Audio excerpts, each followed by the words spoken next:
Hi, everybody. Thank you so much for joining us for our October webinar. You see a bunch of people queuing into the room. We're going to give people a few moments so that nobody misses anything, and then we will get started.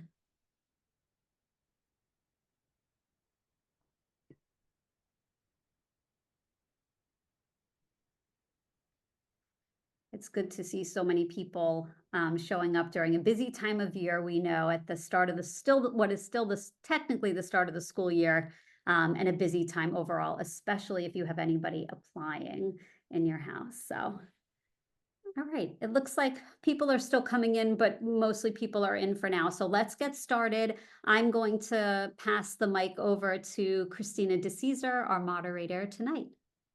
Thanks, Bari. Good evening, everyone. Thank you for joining us tonight. My name is Christina DeCesar, and I'm a senior admissions counselor with Expert Admissions.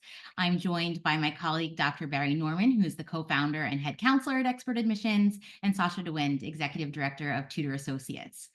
So tonight we'll be talking about everyone's favorite subjects, the admissions process and college admissions testing. So I have a bunch of questions for each of our panelists to answer, and we'll also keep an eye for any questions or comments that come in through the Q&A. So you can put some stuff in there and we'll keep an eye on that and try to address those in our remarks. We will wrap up by 7 p.m. And before we get started with the questions, we just wanted to take a quick poll to see the ages of everyone who are in attendance tonight. So if you could please just take a second to answer the poll, that'll help us tailor our responses for you this evening. All right, thank you. We got people still putting in their answers, but I think we're mostly there. All right, so we've got almost half our 11th graders, about a quarter are 10th graders, and then we've got kind of an equal amount of 9th and 12th graders, and then we've got under 10% other. So we have mostly 11th graders, and then followed by 10th graders, and then 9th and 12th. So we will tailor answers accordingly. Okay, thank you. Great.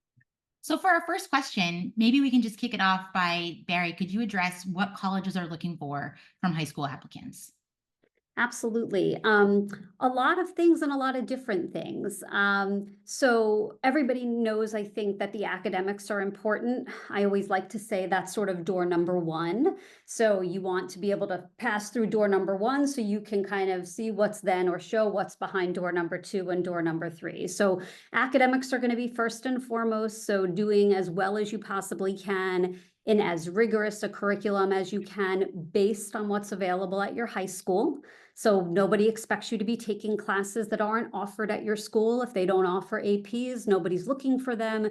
If they don't offer any honors or whatever they call them, that's okay too. But whatever is offered, ideally, you're on the stronger track in the core academic areas, which are English, history, math, science, and foreign language. Testing also comes into play. We'll be talking a lot about testing tonight, and Sasha's here to help us with that discussion. Some places require it and have come back to requiring it. Some are still optional, wink, wink, nod, nod. Some are actually optional. So again, we'll be talking about that. But if you are submitting scores, you want them to be strong for that particular school. And we'll talk about more of that in more detail a little bit later. And then really decisions end up being made on what a lot of people think of as the softer factors. So extracurricular involvement has become so central to the process and the assessment of fit at particular schools. So, not as much really what you're doing, but how you're doing it, why you're doing it, what you get out of it, how you translate it into other parts of your life.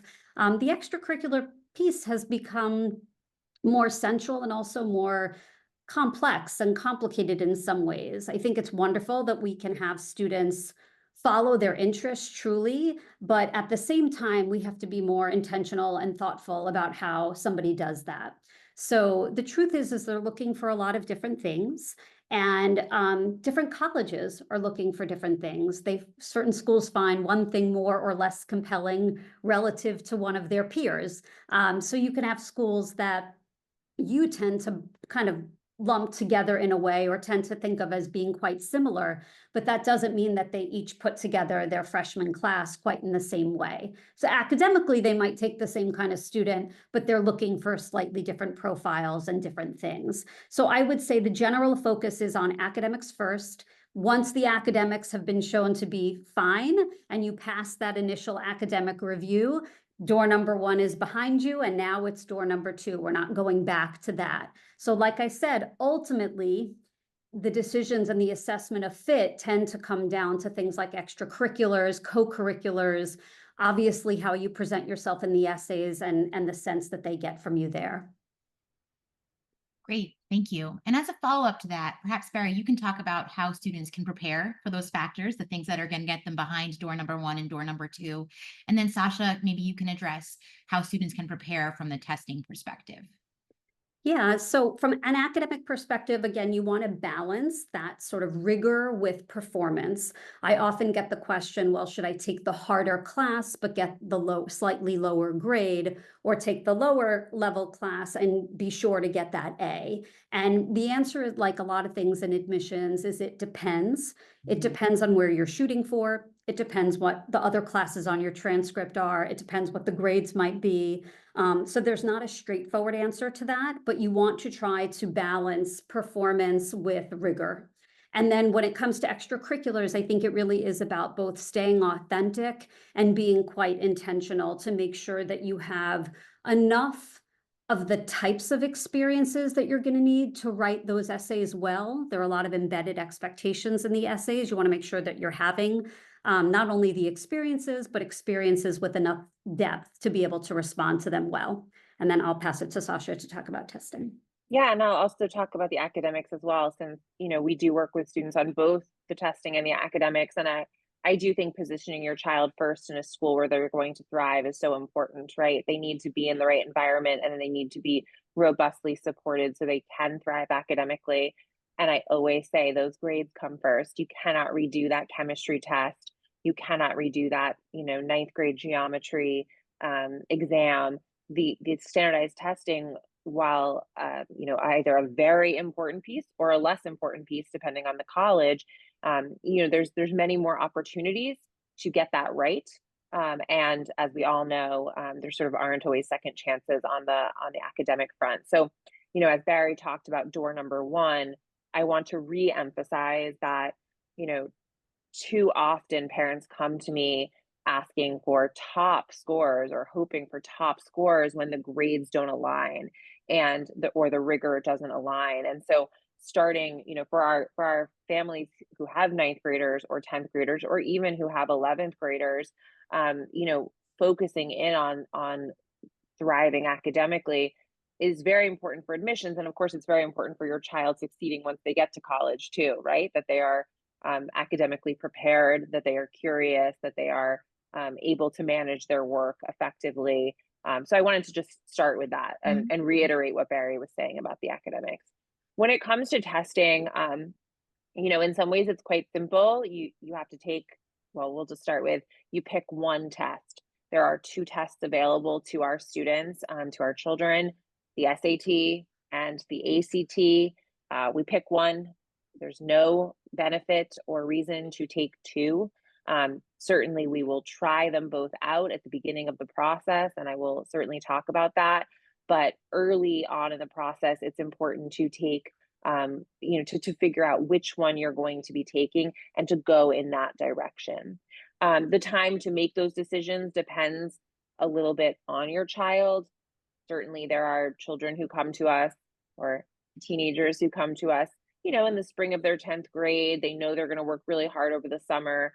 They have busy spring sports of junior year, and they want to get done early. There are kids who come in the summer before junior year to take diagnostic tests and choose their tests. There are kids who come to us the fall of junior year, the spring of junior year. There's no one right way or right time to take diagnostic tests, but the first step is to try a full-length ACT, a full-length SAT, and to ensure you have the appropriate accommodations, which we'll talk about as well, should your child have accommodation, and then to go forward with that test. And the majority of our students are testing sometime during their junior year, again, with huge variability, into senior year with variability as well. There are tests available over the summer. The SAT has a different schedule than the ACT. All of this should be mapped out at the beginning of the process so that we know where we're headed, we know when we're headed there, and we can account for things we can't control, like a kid getting strep throat or, a big exam or things that we just can't account for ahead of time. So again, we're picking one test. We're sort of clear about the starting point. We're clear about the goals. We're clear about the work that goes into reaching those goals and the time that it takes to go into to getting those goals. And then we're setting sort of realistic and appropriately customized official test dates for the child and working to get those scores. And I should note that children have an incredible capacity to learn how to take these tests. I hear parents say all the time, my kid's just not a test taker. I understand that, but what that really means to me is your child doesn't yet speak that language. They haven't yet learned how to speak the SAT or the ACT. But if your child is a strong student at the kinds of schools we work with, they certainly have the capacity to be a strong test taker, even if they haven't historically been strong test takers. Great, thank you. And I think probably our audience members tonight are aware that there's been a lot of changes in the world of college admissions testing. And so maybe you can tell us, Sasha, a little bit about some of those changes and what's new. Yeah, so for the last, I don't know, a couple of years now, I've been talking about the SAT changing. It's going to change. It's going to change. It changed. So the SAT, was brand new, and now we've had, some time with the new SAT, which is digital. So it's taken on a laptop, on an app, on the College Board app. It's adaptive. So how you perform on the beginning of the test affects what the next module you're given is. And it has been shortened and shifted around. So the SAT, we sort of were preparing for this. It happened. We certainly have kids taking this new SAT. And as always, the College Board, who is in charge of the SAT, have adapted and dealt with, our practice wasn't quite hard enough on the math. So now we're going to release some new practice that's a little bit more in line with our practice tests. And that's the sort of inevitable thing that comes with changes to any test. So that's what's happening on the SAT. And we imagine, and this has historically been true, these things stabilize over time. The longer a test has been used, the more practice materials become available, the more the practice materials reflect the official test. And certainly we have many current juniors and sophomores who are going to start considering taking the SAT or considering the SAT. The big news, in my world at least, is that the ACT, which has been my steady friend for so many years, it has gone unchanged for as long as I've been doing this, which is a very long time, decades now. It is changing now. So the ACT, surely to compete with its competitor, the SAT, has decided to shorten its test, make it closer to 2 hours.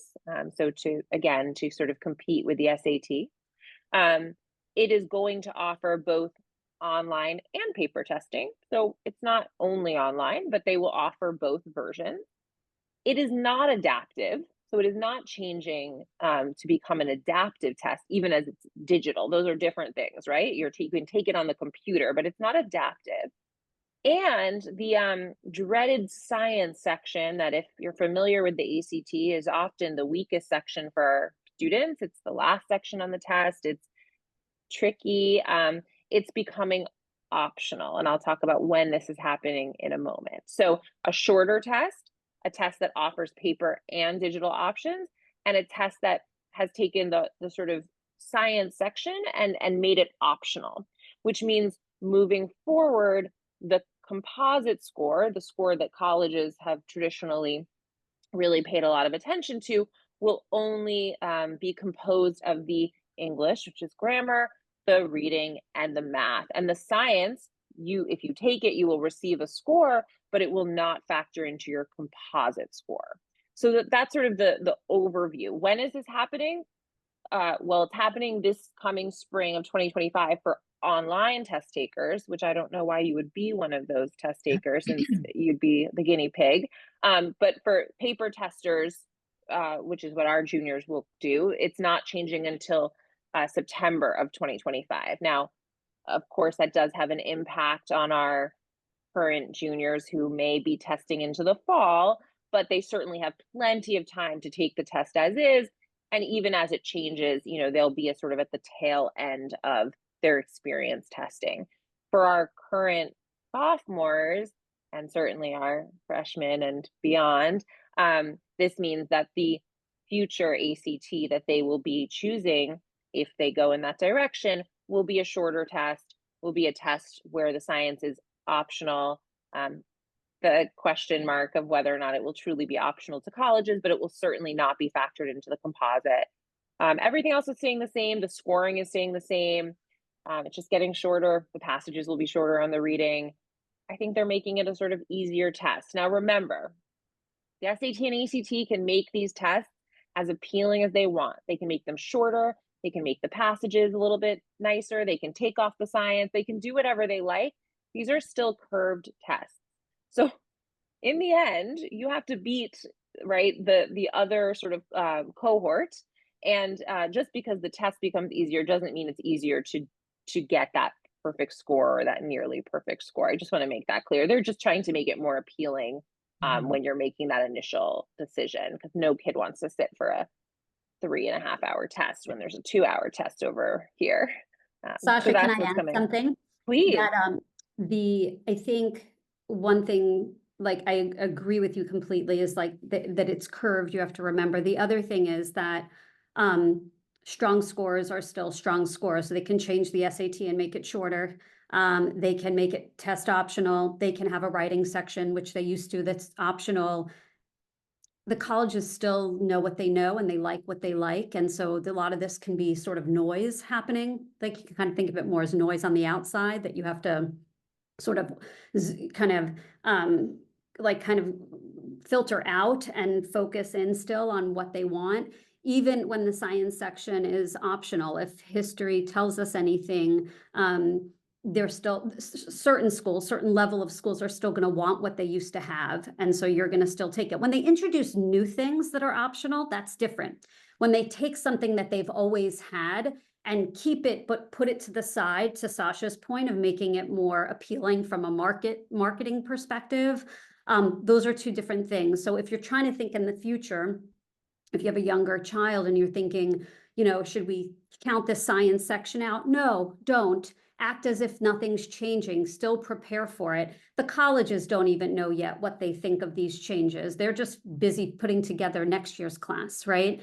They'll come around and say something about it, but if you're going to bet on it staying essentially the same, optional for some, but really keeping it just as important as the others. If anything changes, there'll be notifications that there will be, but I wouldn't ever plan on saying, okay, we don't have to worry about the science as much until anybody makes that announcement. And like I said, if history is any indication, they like what they like when they had it. They don't like to give up information that they would have. It's different again when they introduce new things, as they did with the writing section, which then died. They took it out because nobody looked at it.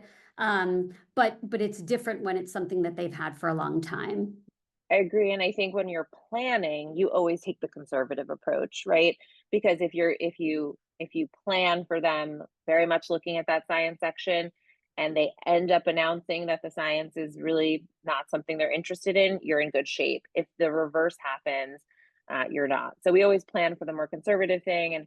And I just want to say that as someone who's, again, done this and seen this for a very long time, the tests change. They change all the time. I have counted on this ACT not to change, and they are failing me this year, but that's okay. I will forgive them.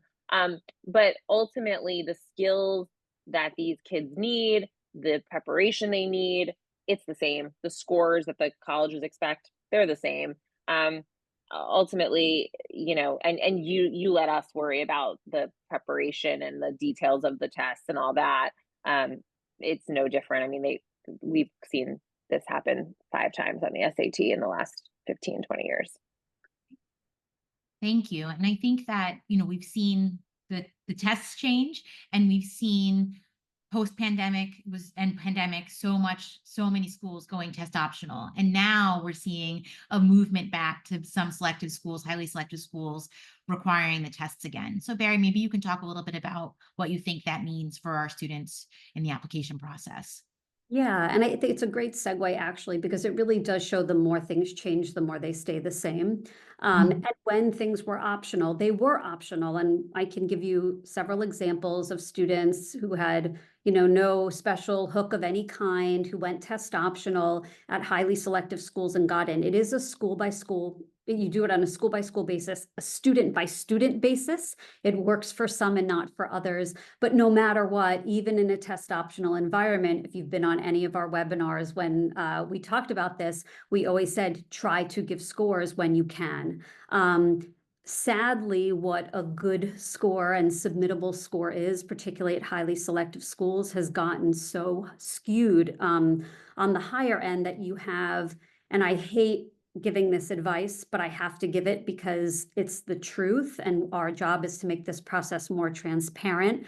But there are times that I have to tell students, no joke, with over a 1,500 not to submit their scores, which makes me feel terrible. I disagree with it personally, but I know that technically it's the right advice at certain schools. And again, I know people are saying, come on, you're yelling at your computer screen. I feel the same way. Again, I don't agree with it personally that this is what it's come to, but it is the reality. And when we speak to our colleagues on the admissions side behind closed doors, they're more honest about really what is a score that should be submittable versus one that isn't. So I think that, again, the more things change, the more they stay the same. And so you keep your eye on it just as it always was, which is that you're trying to hit certain points for certain schools, whether they say they're test optional or whether they say they're not. If they are test optional, we talk about, again, school by school, case by case basis. There are some schools where absolutely it won't matter, but a lot of them it will, and you need to know for you what's what. But stay the course, right? Like stay the course and prepare as if you don't have these potential safety nets under you. If you need them, you use them. And that's also something nice to know as you're prepping with your tutor associate's tutor, as you're prepping for these tests, you're going to give it your all as if it was an optional, as if science is an optional, whatever, and then give them your best, give them the best that you can. And you may find, in fact, that you submit scores to some schools, and this is very common. You submit scores to some schools and not to others, and it's a strategic decision that you make.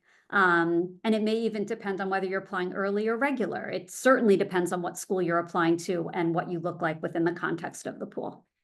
And I think, I was going to jump in and say, I know Barry said sometimes we'll submit that 1,500 to one school or two schools and not to other schools. So those scores may still be very much usable, but just not everywhere. But the same conservative approach goes for what we call super scoring. People ask me all the time, can we super score, which is really mixing and matching scores across test dates. And I don't want to go too much into the weeds on this, and I can talk about this more one-on-one if you have questions about your specific child's scores. But we plan as if we don't need that safety net. We plan as if, because that you're going to send, if you do super score, especially on the ACT, they're going to see multiple sets of scores on the application. The SAT is a little different. And we plan as if we're going to send one score, but that doesn't mean we're not going to send two sets of scores or even three. It depends on the scores, it depends on the student, it depends on the schools. So there are lots of sort of moments when this becomes very customized towards the end of the process, right? That's sort of what you're hearing Barry say. At the end, we make decisions with what we have, but at the beginning, we sort of plan conservatively. Yes, you're going to need tests. Yes, you're going to need that science section on the ACT. Yes, you're going to need very high scores. And, then we kind of, at the end, see where we are. Great. And for the schools that are now requiring the SAT, do you, Barry and Sasha, do you think that the average scores there are now going to go down? Do you think they're going to stay the same? What do you think is going to happen? I don't think they're going to move a ton. I mean, yeah, might they move a tad because now people who apply who wouldn't have submit before who have still strong scores to the point of that like low 1500s, right? That maybe before someone wouldn't have submitted, but now of course you will, and you're still going to throw your hat in that ring. But there are also going to be a lot of people who didn't show, who would have applied before, who don't show up in the pool as well. So I don't think they're going to move considerably. And by the way, like, the truth is that this test optional, yes, it shifted at certain schools in particular, it really Yes. shifted them so much higher. And again, it depends on what schools you're looking at. If you look at highly selective schools, it really hasn't shifted much. It's like we would say to our students, okay, here's the range, they're publishing this average, but you really need this. We were never telling them just if you're in range, you know, you have a good chance on the score front, right? So I think it almost just kind of laid bare a little bit of what was happening behind the scenes. And so, yeah, I don't think we're going to see a huge shift. And I think a lot of the schools that have benefited the most from test optional, you'll see they haven't gone back to requiring tests, and they're going to stick with it likely because it's in their interest to do so. So I think the ones where you've really seen that crazy skew up, they'll be more likely to keep it, and you'll be more likely to not submit it as a result and be less impacted as a result as well. Great. And Sasha, you touched on this a little bit, but maybe you can just explain for the audience members what super scoring is and when someone might be doing that. Yes, and I wanted to also quickly go back to something Barry, she talked Sure. about the range, and I just wanted to make sure our parents listening understand what we're talking about when we talk about a range and where your child is in the range. I know we always get questions about where does my child need to be to get into X school, right? And or where would we send scores, right? When is Barry going to say you can send scores? So, you know, these schools sort of fortunately are transparently reporting the middle sort of 25th to 75th percentile of admitted student scores. They have historical data on that. It's widely available. You can find it. So you can, you know, see, where admitted students fell or a range for Yale, for example. And they will give you the sort of 50 percentile, the 25th through 75th percentile. And so, you know, the idea is anywhere in that range, let's say the range for Yale is, oh gosh, it's a scary range, is a 34 to 36, which is probably is for Yale. But the idea is that, right, 25% of admitted students were below that range, and there's nothing higher than a 36, but hypothetically, you know, you have something above that range, right?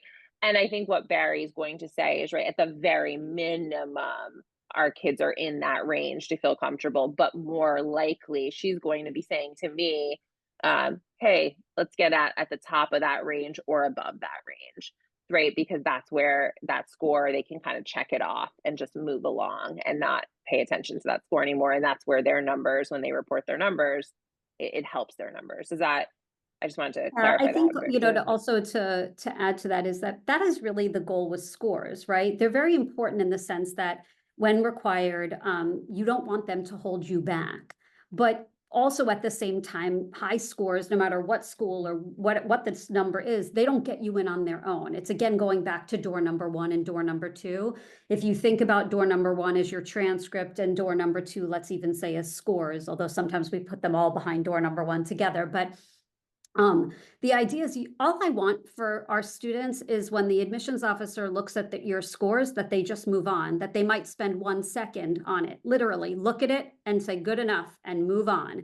That's what you're going for, which is why also, like, even if you're applying to the most selective school that there is out there, whatever you think that is, or whichever you think those are, that you don't have to have 1600, you know, you don't have to keep going once you hit 1570. Like, you just can stop because you cleared the bar. They're going to look at it, done, and be finished, you know, or whatever it is. So there's the idea is just simply that you want to get scores where they just don't get in your way and you can just blow past them. But high scores are not going to get you in, but relatively low scores, if submitted or if required and submitted, can absolutely hold you back. And so that's really the goal of it, you know, which is kind of frustrating because you're working so hard, and it's like by themselves, they don't, I mean, nothing by itself gets you anything actually in the process. If you think about it, just high grades or a strong curriculum, just amazing extracurricular activities that really tell a wonderful story and a really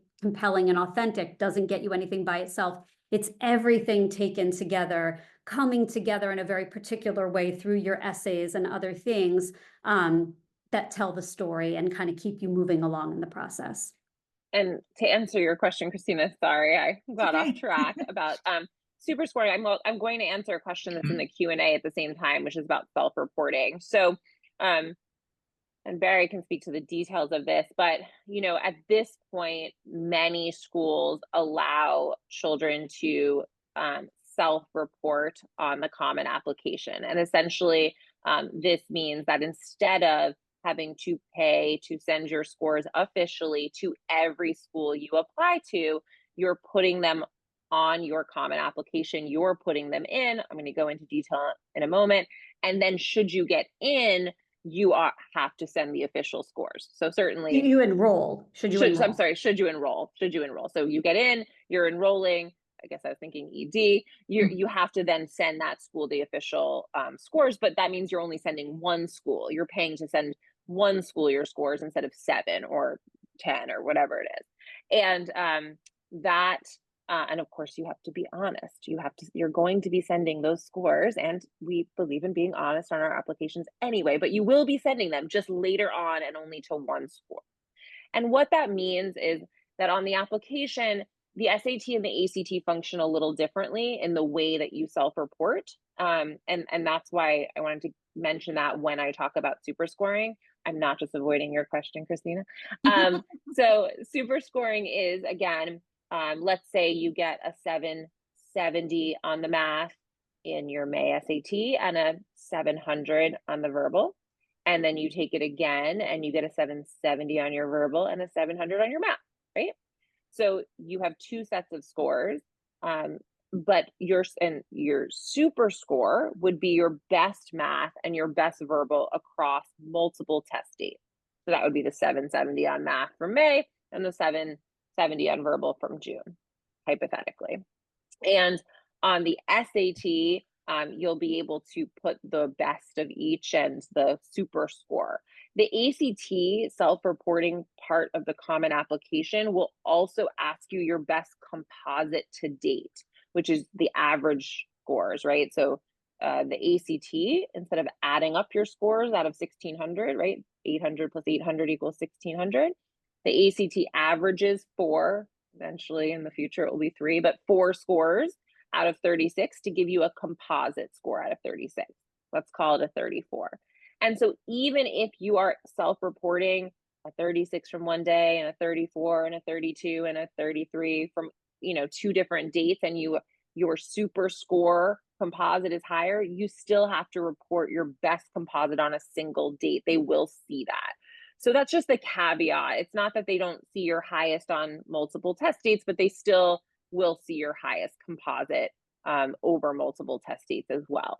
So super scoring is something a lot of our kids rely on, they use. Self-reporting makes that even easier, but you're not hiding everything when it comes to super scoring.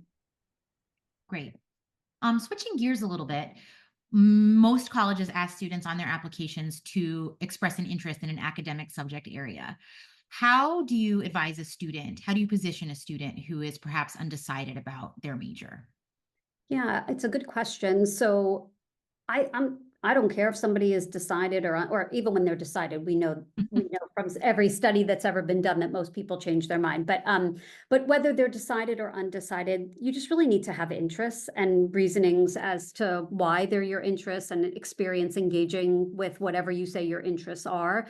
So you can be undecided, but undecided shouldn't be, I have interest in nothing, so I'm undecided. But undecided can be, I really have loved history. I'm also, like a huge biology, buff, and I love that for this reason, and I'm not sure what I want to do, and I'm looking forward to exploring, and obviously you talk about it more, but you can kind of straddle two things and say you're undecided. You can just express you can express a particular interest in something. I think also this wasn't asked, but I think an important part of this question is, particularly with some of the more popular majors and computer science, which is the most popular major out there now. I was talking or had talked recently about, with somebody in an admissions office that said they could fill their whole first year class just with CS majors.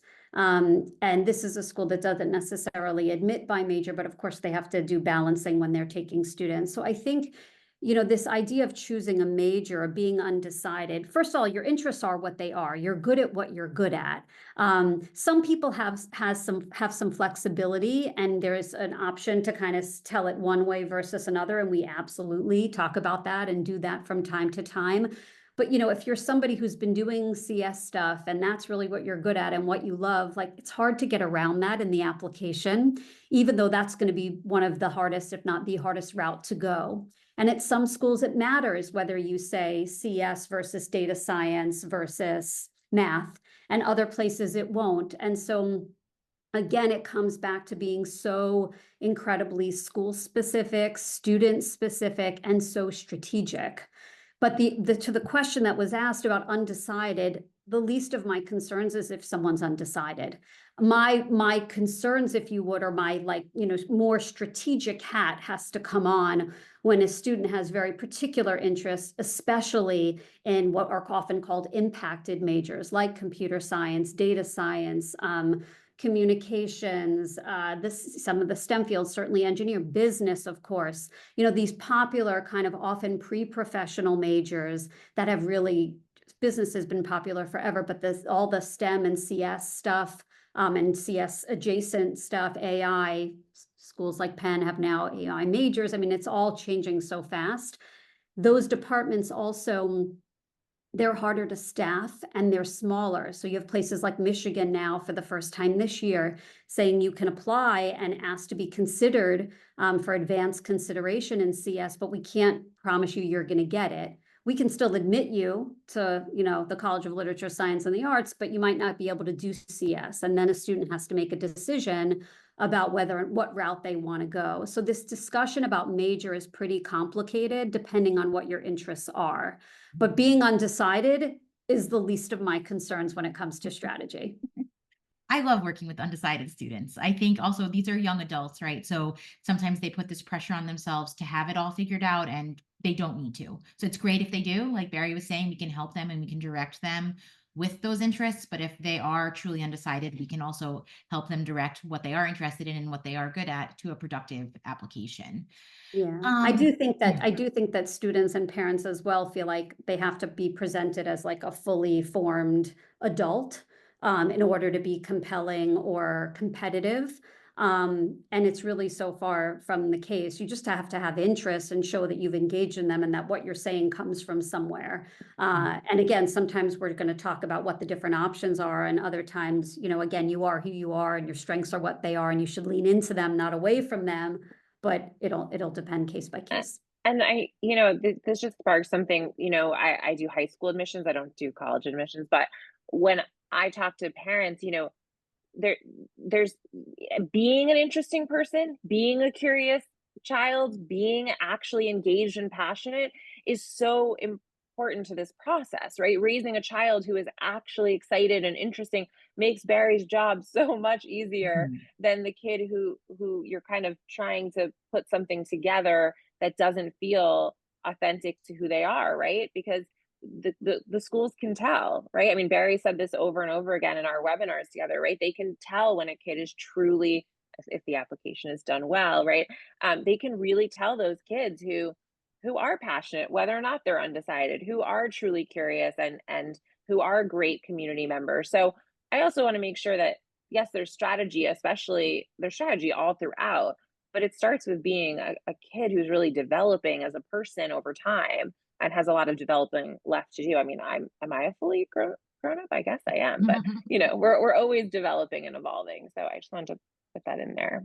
Yeah, I think you can certainly fake it till you make it, on like a school paper to a much greater degree and with better efficacy than you will be able to do it in these longer essays, because you can say all the right things and it can sound nice. But when you're standing next to an essay where someone actually cares and has really been engaged and really loves what they're doing, you're never going to win in that situation. And so it's really, really important, because there's certain things we can make things sound a little better. You can make you sound a little bit more interested and engaged in something, but it only goes so far, for sure.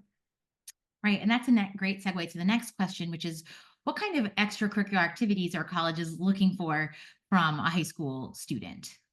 Yeah, I mean, I'll speak briefly about this because I think I touched upon it before, but it really does go back to what are you interested in? Like on the academic front, we have to live in a pretty narrow space, regardless of what your interests are. You still got to take stuff across the curriculum. You still got to do well in all of it. You want to be a poet, great, still take physics, like it doesn't matter. Whereas in the extracurricular piece, it really is. Okay, what are you interested in? They need somebody on the newspaper. They need somebody in the comedy improv group. They need people in the labs. They need somebody running the sustainability stuff. They need people writing on the paper. They need all different kinds of people running all different kinds of things. So the what, and I had mentioned this earlier, but this is a more particular sort of punctuation point on it. The what doesn't really matter to me. The what should matter to you, as the student, but the what is less important than the why, the how, again, that transfer of it outside of actually doing it, and how everything comes together. And by the way, it can come together in all sorts of ways or not. It's all about how you then execute in those essays, because that you have control over how it's presented and how they receive it. And so it really comes down to that. So again, the what, parents out there who are around my age, the idea of community service and having a leadership position and maybe founding your own club or raising money for something, all that stuff is really sort of old school, like it's a different time. And so you have to kind of reorient yourself to kind of what things are like in today's admissions landscape. But the what matters very little to me. Right. Yeah, I think students sometimes think they have to fit a certain mold, and they don't. They really can just pursue the things that are enjoyable and interesting to them. Yeah, it's how you do it. That's really where the strategy and the thoughtfulness and the intention and the planning come in. But just checking boxes, you're going to seem like someone who just checks boxes, which is not compelling, and will read as what we like to call in admissions as a flat app, which is somebody who just sort of doing all the right things, but no reason aside from the fact that they could do the work or, whatever, to admit them. Right. Thinking back to the last admission cycle, what are some lessons that perhaps we learned, and what are some trends that we think might be coming up for this year? So I think, we're certainly seeing the return of testing officially at schools. I think we'll still see schools coming back as well, more than exists today. We'll still see plenty of them stay where they are. I was at a meeting for Penn recently, and they're not sure what their testing policy is going to be going forward. And they said when they know, they'll announce it, but they're not sure. And so some of the schools don't have really a sense even of what's coming. So we certainly don't know. But as we know, we also will share information with everybody here. I think this focus, and you probably can sense from my responses, I've been a bit chattier about the extracurricular stuff tonight. It really plays an extraordinary role in the student's profile. It's so central. It just tends to be where students, and co-curricular. Co-curricular activities, by the way, are activities that happen outside of the classroom but are related to curricular interests. There was a question in the chat about what are co-curriculars. So much of what students refer to and dig into for their essays, the supplements in particular, not the main essay so much, but for the supplements, they really are going to go into these extracurricular and co-curricular activities. And again, less so caring about the what, but your why and your how, and what you got from it, what you put into it, what the impact was all those things. We really need the depth, not just the breadth of experience, like that checking boxes of I did this, and I did this, but the depth to be able to dig in deeper when it comes time to for those essays. And I just can't overstate enough the importance of the essays and whether they'll either hustle for you and help you kind of rise to the top amongst other people just like you, or whether they'll kind of seem, even though they'll have specifics about you and things specific to you, whether they're just going to read as kind of generic with different particulars, but essentially the same story coming through either way. So yeah. Yeah, and I think, we were just talking earlier today, Barry, about the NYU question this year on the supplement about asking students to be how they've been bridge builders in their own communities and in their own high school experiences. And I think that colleges like to reflect our greater society in their essay questions.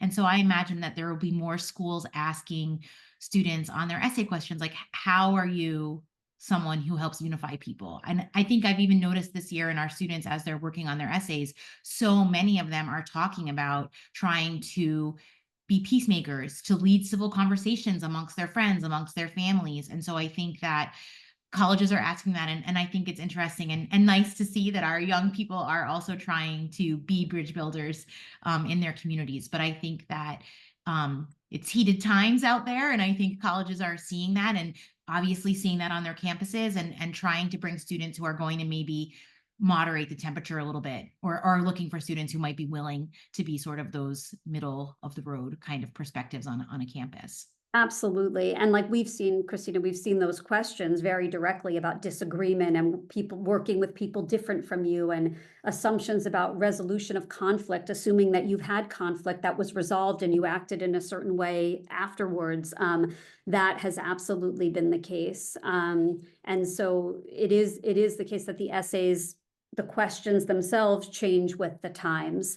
And so whether it's a Supreme Court decision that shifts things, whether it's the political temperature, whether it's what's happening on college campuses, but it all comes back to these essays and how you present and making sure that you have experiences in and out of the classroom, both where you have been, let's say, a bridge builder, and that's not the only thing, but you have to have enough of an experience doing these things that you can write for 450 words about it. So it's different than having a quick conversation in an interview, right? But being able to write in depth about something requires like a real experience with something.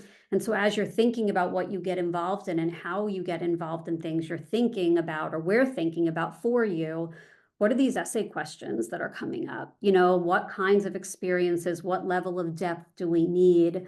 But I do think that it's right that one of the things that we've seen as sort of just over time, even in the more recent years, is just a shifting of the admissions process and those essay questions to reflect just what's going on in the world more generally. Yeah. For a student who is perhaps in a high school that doesn't offer AP classes, do you recommend that a student still take the AP test on their own? Yeah, I mean, there's just been such a huge trend since, I was in high school many years ago, away from AP exams at the kinds of schools our kids go to. So fewer kids actually are in AP classes. Now they are in advanced biology or in advanced US history, and they are but the teachers want more freedom in their curriculum. And in fact, sometimes those courses are even more difficult than the APs. So I'll say this: if your school has AP exams, and there are certainly still schools that have AP exams, you want to take the test and you want to do well. And, though it is not technically a requirement of US schools to send AP scores, it is the period at the end of the sentence. If you took an AP class and you got an A, or an A minus or whatever the grade is, they're expecting to see that AP score. So that's the first sort of group of kids. You're taking an AP class, sit for that AP test, prepare for it, do well. If you don't do well, yes, you're not going to send that score. But again, it's a missing piece of the puzzle, even though it's not technically required for admission. If you are not at a school that has APs, the question for me is opportunity cost. If there are easy APs that you can take, it earns you college credit. It's certainly fine to put on your transcript, and some of our kids find it very easy after their advanced bio class or their advanced English class to sit for an AP bio or sit for an AP English. And the question is opportunity cost. Is that going to cost you something in your academic, on your transcript? Is it going to cost you something on your SAT or ACT scores, or another part of your sort of required part of it? And I guess the final thing I'll say is if you are applying abroad, AP scores are often required. So this is something you plan ahead for. Again, this is where planning conservatively may make sense. If you're applying to Oxford or Cambridge, and Barry, don't quote me on this, Barry knows better than I do, but I believe they require 4 or 5 5s on APs for those kids. And so you really have to think carefully about whether or not those schools are important to you, and if they are, how you're going to manage balancing that with ACTs and SATs. So I wanted to, so there's sort of a category of kids who are in AP classes who should certainly prepare for AP exams, kids who are not in AP classes where you certainly have more leeway there. And it's a question of time and opportunity cost. And then the kids who want to apply abroad, the APs are also going digital, right? The College Board is all about their new app. So expect that to change for this coming May, that kids will be testing online instead of on paper. And I will say it will be easier than it has been historically to receive that 4 or 5. Essentially, too many kids were failing the APs or doing poorly on the APs, and so they've adjusted their scoring to make the scoring easier. I'll just make that sort of the simple way, is they've made the scoring easier, and it is now easier to get a 4 or 5. So, um, that's the good news, in the sense that it is easier to get those 4s and 5s, which is what I think Barry would consider the score that's sendable to a college. So that's what's happening in the AP world. But I want to make clear, they are their own specific tests. So just because you're great at US history does not mean you know how to take the AP US history. And if you are going to sit for it, you need to prepare for it. And if you're in an AP class, your class should be preparing at least in part for that. If you're not, you'll need to think about doing that outside of your normal class. Yeah, I think, with the APs, obviously if you're taking AP classes, and that's one thing, but for those people who are not, their schools don't have AP courses, and let's put aside Oxford and Cambridge and that kind of stuff, but if you're getting good grades in advanced courses and you have reasonable scores or whatever, for relative to your academics, I think you also have to question, like, what am I showing them? Is it additive to then give them another standardized test with a high score? The answer is no, it's not. And so where you put your energy and how you present yourself also, because, you might look at it and be like, okay, well, this kid has taken 3 AP exams, but I mean, they have straight A's in advanced courses and strong scores, like, okay, right? Like it kind of, so I think when you're thinking about whether or not to take them, when there are no AP courses on your transcript, you should really think about that. And what is it adding to your profile? And is it adding anything to your profile? The answer may be yes, by the way, in which case you need to prepare and do it. But the answer may also be no. And it may not add to your getting into the school, and it may simply just get you a lot of college credit or get you out of requirements once you get there, which I know is not the discussion we're having today, and certainly not the discussion parents or kids are interested in now. But once I got to Barnard, I know I was thrilled to be able to place out of certain things or to go into college credit. You can even graduate early. So that's sort of a separate thing and not part of the admissions process. But just something to keep in mind, it can earn you college credit, which can be very important to you or may not be important to you at all, depending on where you go and who you are. Great. Barry, can you talk a little bit about how much you think alumni relationships or legacy within a family and a student at a certain school matters? Again, it's probably a lot of it depends, but tell the audience a little bit about that. Yeah, it does depend. It depends on the school. It depends if you're applying early or you applying regular. you know, it's shifted. There are some states now where there are laws, both at public and private colleges, that they're not allowed to do it. We also know that there are schools where it's technically not part of the admissions process. That is accurate to say. But we absolutely know that, you know, students who have alumni connections will be more likely to get in, even so. So it can be sort of a part of the process that's informal, let's say. And again, this is on a school by school basis. There are plenty of parents who are disappointed to see and know that their school really could care less about it, and that it really factors in for nothing. And there are some schools that used to place a very heavy emphasis on it that now still place emphasis, but so much lighter. And so it really plays a much less significant role. So it does depend on the school. This is something I would say, and we've been talking about this on our webinars over the last couple of years, or more than a couple of years now, which you know, kind of after test optional, like the testing piece, that legacy is sort of what we have always felt to be next on the chopping block, in terms of what's going to get pulled and taken away. And we're seeing that in actual laws. And again, not just for the public colleges and states, but private colleges as well, being subject to these laws in some states. So I would say it's shifting, it's changing. It depends on the school. When we know that it could be helpful, we absolutely will share that with families, and it is taken into account as part of strategy. It's always going to be part of the conversation. Sometimes it's what pushes people to apply early. Sometimes it's what pushes people to not, or to what to expect. Sometimes we tell, in certain cases, you know, you should show up in early, but expect a deferral, and then it's more likely that the deferral would turn into an admit in regular in this case.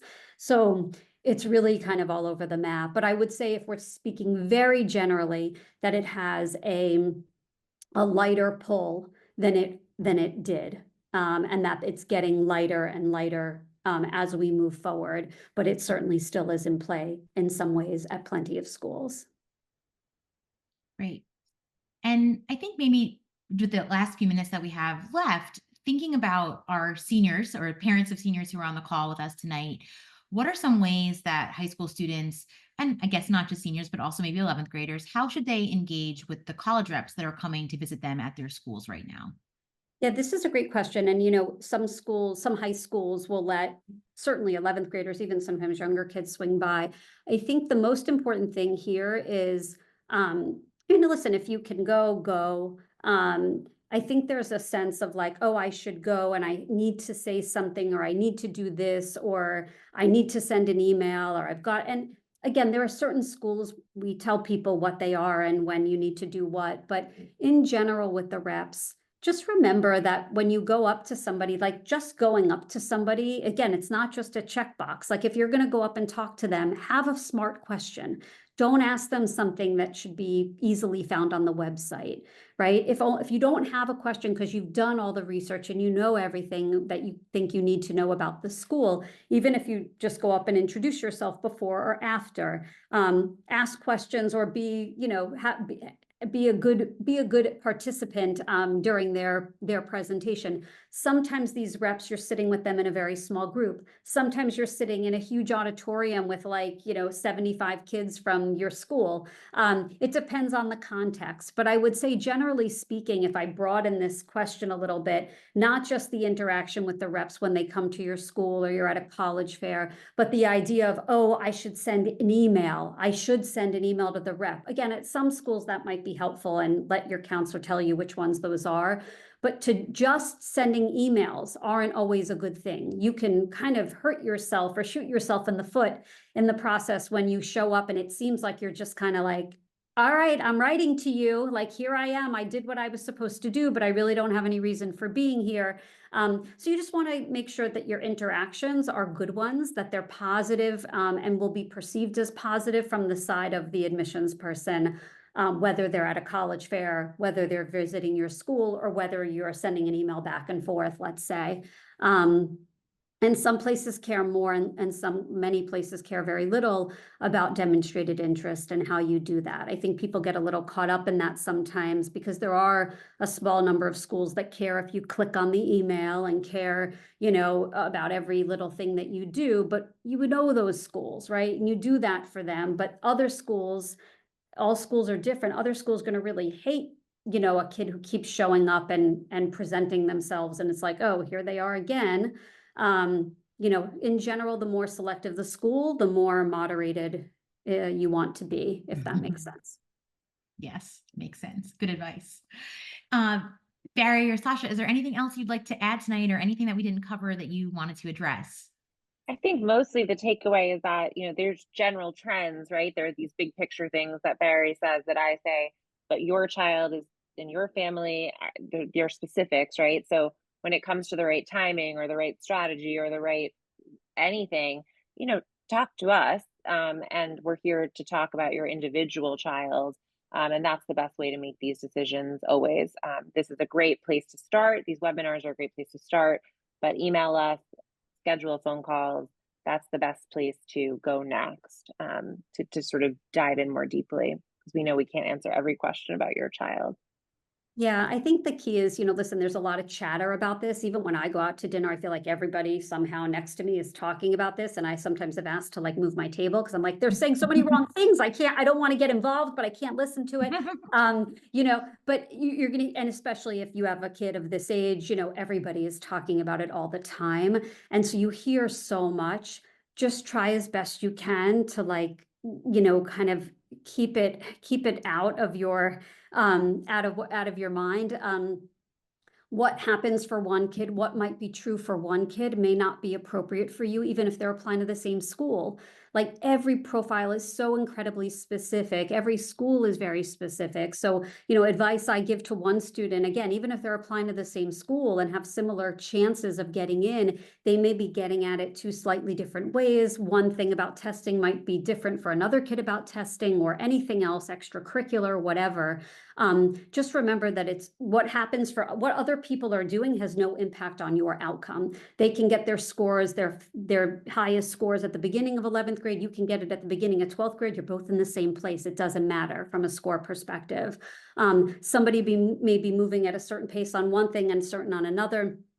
Great. Like it doesn't impact your chances. So what other people are doing around you shouldn't impact what you do. You should be focusing on building the best profile for you, you know, to be as strong an applicant as possible. But Good so advice for life too. Good advice for life, right? Just you control you control what you're doing. right. Tune out the Control the noise. controllables, you do you, and you'll find that your results will be better. If you're constantly trying to be like the other person or trying to do what you think they want to hear, you can be intentional and be smart about how you present yourself, keeping in mind what a school wants. But if you make every decision based on what you think they want, guess what? It's what everyone else is doing too, and it what gets you brought right into the waitlist pile and waitlist to deny. And so, you know, I think it's just important to remember that try to not pay as much attention to every little thing everyone else is doing along the way. Yes. Great advice to end on. Thank you both. Thank you to all our audience members. Thank you for the questions in the Q&A, and we hope you enjoyed this and hope to see you again next time. Thanks, Thank you, everybody. Christina. Have a wonderful night. Thanks. Bye.